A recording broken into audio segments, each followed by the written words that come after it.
দেশ ও মানুষের মঙ্গলের জন্য রাজনীতি।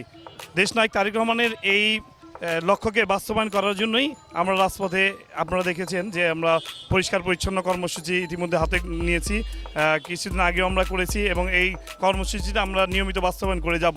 কারণ আপনারা জানেন যে দীর্ঘদিনের জঞ্জাল, এই জঞ্জালগুলি পরিষ্কার পরিচ্ছন্ন করতে কিছুদিন সময় লাগবে। তারপর আমরা জনগণকে সচেতন করার জন্য আমরা এই ধরনের কর্মসূচিগুলি, পরিষ্কার পরিচ্ছন্ন কর্মসূচিগুলি হাতে নিয়েছি। কারণ পরিষ্কার পরিচ্ছন্ন থাকলে আপনারা জানেন যে ইতিমধ্যে ডেঙ্গুর প্রাদুর্ভাব দেখা দিয়েছে। দেশনায়ক তারেক রহমান ঘোষণা দিয়েছিলেন যে যার যার এলাকার আপনারা ডেঙ্গু প্রভাব মুক্ত করার জন্য জনগণের পাশে থেকে কাজ করার জন্য আমাদেরকে দায়িত্ব দিয়েছেন। এই জন্য আমরা সকলেই এই দায়িত্ব পালন করার জন্য চেষ্টা করে যাচ্ছি এবং দেশবাসীকে আহ্বান করব যে আপনার এলাকার আশেপাশে যে সমস্ত নোংরা আবর্জনা জায়গাগুলো আছে আপনারা নিজ উদ্যোগে পরিষ্কার পরিচ্ছন্ন রাখবেন, তাহলে ডেঙ্গুর প্রাদুর্ভাবটা অনেকটাই কমে যাবে। আমাদের ঢাকা যেহেতু একটু ঘিঞ্জি এলাকা, আপনারা দেখেছেন অলিগলি এলাকা, এই অলিগলির মধ্যে জনগণ একটু অসচেতন। জনগণকে সচেতন হওয়ার জন্য আহ্বান করছি যে আপনার ড্রেনেজগুলোতে অন্তত প্লাস্টিকের যে ময়লা আবর্জনা এগুলি ফেলবেন না, পলিথিনগুলো ফেলবেন না, তাহলে ড্রেনেজগুলো বন্ধ হয়ে যায়। বন্ধ হয়ে গেলে এখানে বিভিন্ন ধরনের পানি ফ্লো করে, জলাবদ্ধতার সৃষ্টি হয়। এই জলাবদ্ধতার কারণে আপনার ডেঙ্গুর প্রাদুর্ভাবটা বাড়ে। এতে করে আমরা দেখেছি কিছুদিন আগে কিন্তু ডেঙ্গুর কারণে কিন্তু অসংখ্য লোক মারা গিয়েছে। আমাদের এই সচেতন হলেই আমার মনে হয় আমাদের এই মৃত্যুর হারটা অনেকটা কমিয়ে আনতে পারবো।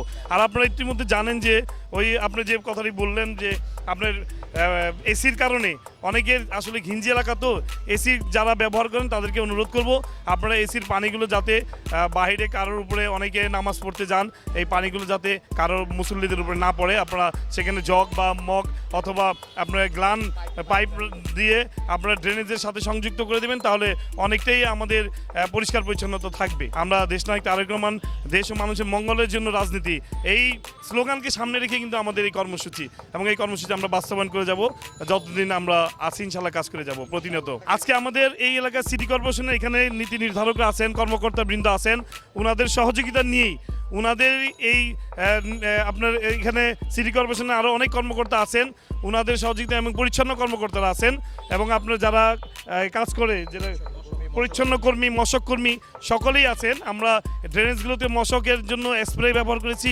এবং রাস্তাঘাটগুলি পরিষ্কার করেছি ওনাদের সহযোগিতা নিয়ে, সিটি কর্পোরেশনের সহযোগিতা নিয়ে।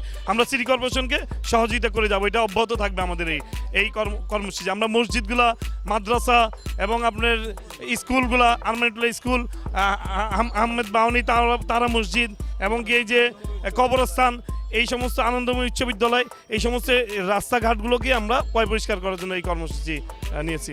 আমি এই এলাকার সাধারণ মানুষকে আবারও বলতে চাই, আপনারা যেহেতু পরিষ্কার পরিচ্ছন্নতা ইমানের অঙ্গ, আপনারা আপনাদের আশেপাশের বাড়িঘর এবং যেই সমস্ত আপনাদের জায়গার মধ্যে যে সমস্ত আপনাদের আন্ডার আছে যে সমস্ত জায়গাগুলি, আপনারা নিজ উদ্যোগে অন্তত আশেপাশের জায়গাগুলোকে আমাদের ভবিষ্যৎ প্রজন্মের জন্য অন্তত পরিষ্কার পরিচ্ছন্নতা রাখাটা অত্যন্ত আমাদের নৈতিক দায়িত্ব। এবং এই নৈতিক দায়িত্ব থেকে আমি বলতে চাই যে আপনারা সবাই যার যার বাড়ির উঠান আঙ্গিনা আপনারা নিজ দায়িত্বে পরিষ্কার রাখবেন, তাহলে দেখবেন যে আমাদের মধ্যে সচেতনতা বৃদ্ধি পাবে এবং আমরা সবাই সচেতন হব। আমরা যদি সচেতন হই তাহলে আমাদের ভবিষ্যৎ প্রজন্ম একটি নির্ভরযোগ্য আবাসভূমি পাবে তারা।